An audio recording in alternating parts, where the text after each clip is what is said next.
Positive influence can have an incredible effect on your life, but so can negative influence. Both will take you somewhere, but only one will take you in the direction you truly wish to go. It's so easy just to dismiss the things that influence our lives.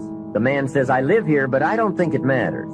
I'm around these people, but I don't think it hurts. I would take another look at that. I've got a good phrase for you. Everything matters. Now sure, some things matter more than others, but everything matters. Everything weighs something. So you've got to keep checking to find out whether associations are tipping the scales toward the positive or toward the negative. It doesn't hurt to look, right? Ignorance is never the best policy. Finding out is the best policy. People around us can keep nudging us off course a little at a time until finally, 10 years from now, we find ourselves asking, how did I get here? Those subtle influences need to be studied carefully if we really want our lives to turn out the way we've planned. Now, on this major point, let me give you 3 key questions to ask. This may help you to make a better analysis of your current associations. Here is the first question. Who am I around? Good question. Make a mental study of the major people with whom you most often associate. You've got to evaluate everybody who is within the circle of being able to influence you. So, major question, who am I around? Next question, what are they doing to me? That's a major question to ask. What have they got me doing? What have they got me listening to? What have they got me reading? Where have they got me going? What have they got me thinking? How have they got me talking? And how have they got me feeling? What have they got me saying? You've just got to make a serious study of how others are influencing you, both negatively and positively. Now, maybe the influence of all those around you is okay, but just ask yourself. It doesn't hurt to ask. Who am I around, and what are they doing to me? Now, here's the final question. Is that okay? Maybe the people you associate with and their collective influence is okay, but then again, maybe it's not. All I'm suggesting here is that you take a close and objective look. Everything is worth a second look, especially the power of influence. Perhaps you've heard the story of the little bird. He had his wing over his eye and he was crying. The owl said to the little bird, "You're crying." "Yes," said the little bird, and he pulled his wing away from his eye. "Oh, I see," said the owl. "You're crying because the big bird pecked out your eye." And the little bird said, "No, I'm not crying because the big bird pecked out my eye. I'm crying because I let him."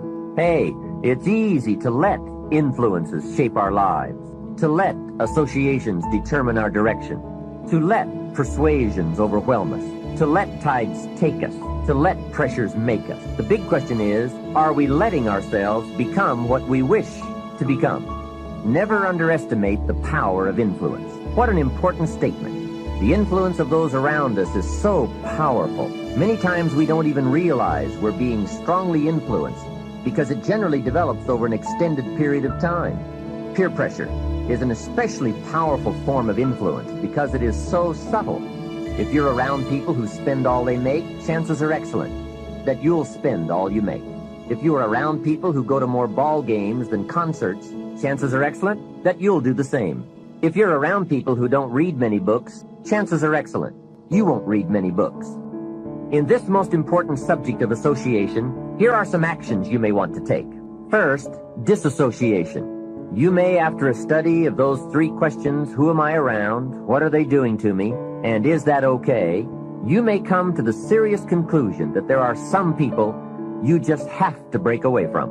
I'm not saying that it's an easy step to take, and it's not to be taken lightly. However, I am saying it may be an essential task.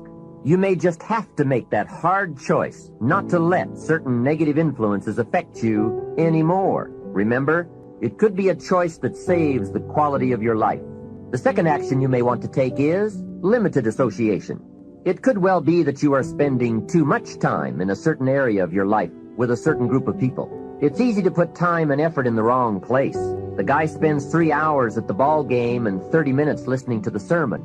See, that's called out of balance. 30 minutes for spirituality, 3 hours for entertainment. That doesn't weigh well 5 years from now, 10 years from now, when you take a look at the sum total of your values in your life.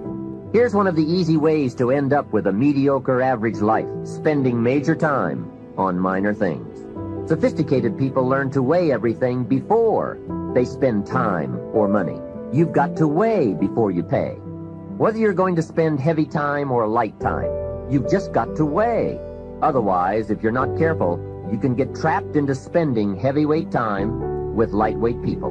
Now, it's okay to have casual friends as long as you give them casual time, not serious time. Spend major time with major influence and minor time with minor influence. It's so easy to do just the opposite, but don't let it be said that you fell into that trap. So maybe all you need to do to change some of the influences in your life is not to eliminate them, but merely limit them. Say, I have a good time with these people, but I'm not going to spend days and days with them anymore. I'm just going to cut that down and save some of that time for more major people and more major enterprises. Remember, it's your life. You can spend your time with whomever you want and whenever you want. Take a look at your priorities and your values. We have so little time at our disposal. Wouldn't it make sense to invest it wisely? If you have only $100 in your pocket, it's okay to spend $20 for fun and put $80 toward your important values and commitments. But would you be happy reversing those percentages? Better to put the majority of your money where you know it will get you a positive return, rather than put it where the taste is brief and the results are poor. Of course, you must be the judge. You must determine whether the situation and the people call for disassociation or limited association. But remember, if it isn't taking you where you want to be 5 years from now, 10 years from now is the time to fix it. The third process is the one I most strongly suggest you begin, and that is called expanded association. That is, spending more time with the right people. People of substance and culture. People who understand philosophy and discipline. People of accomplishment and character. Many years ago, Mr. Schoaf said to me, Mr. Rohn, if you truly wish to be successful, you've got to get around the right people. Then he said, it looks like in your present circumstances, you're going to have to plot and scheme. And that was true. I had to plot and scheme to get around the right people. On some of those early opportunities I had to be around successful people, I would park my car a couple of blocks away. I knew that if they saw my car, I'd never get in. On more than one occasion, I got the question, how did you get here? To which I would respond, oh, someone dropped me off. And that was me dropping me off a couple of blocks away. Whatever you have to do, do it. Keep asking the question, who can I get around? Who could I spend some time with who would have a positive influence on my life?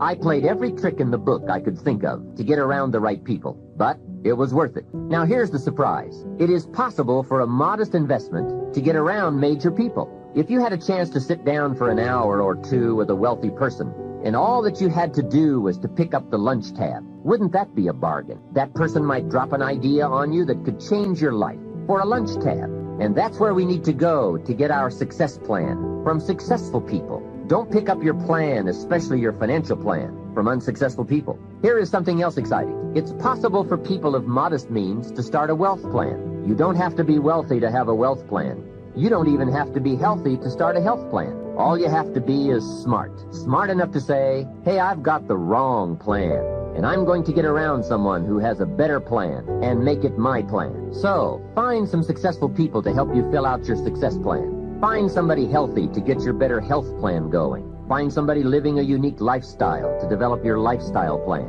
This is called association on purpose, getting around the right people by expanding your circle of influence. Here's another good question for you. Where do you go for your intellectual feast? Where do you go? Pity the man who has a favorite restaurant, but not a favorite thinker. He's picked out a favorite place to feed his body, but he doesn't have a favorite place to feed his mind. One way to associate with people of influence is through their writings, books, cassette tapes, whatever you can pick up. Maybe you can't meet the person, but you can read his books or listen to his cassettes. Churchill's gone, but he's left some books. Aristotle's gone, but we still have his ideas. Search the catalog for cassettes and libraries for books. Search the magazines. Search the documentaries. They are full of chances for association and intellectual feasting.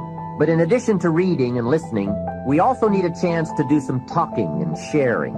I have some people in my life with whom I spend time on a regular basis, who help me with important life questions, who help me refine my own philosophy, weigh values, and ponder questions about success and lifestyle. We all need associations with people of substance to provide influence concerning major issues: society, money, enterprise, family, government, love, friendship, culture, taste, opportunity, community. Behavior is mostly influenced by ideas, and ideas are mostly influenced by education, and education is mostly influenced by the people with whom we associate. So don't join an easy crowd.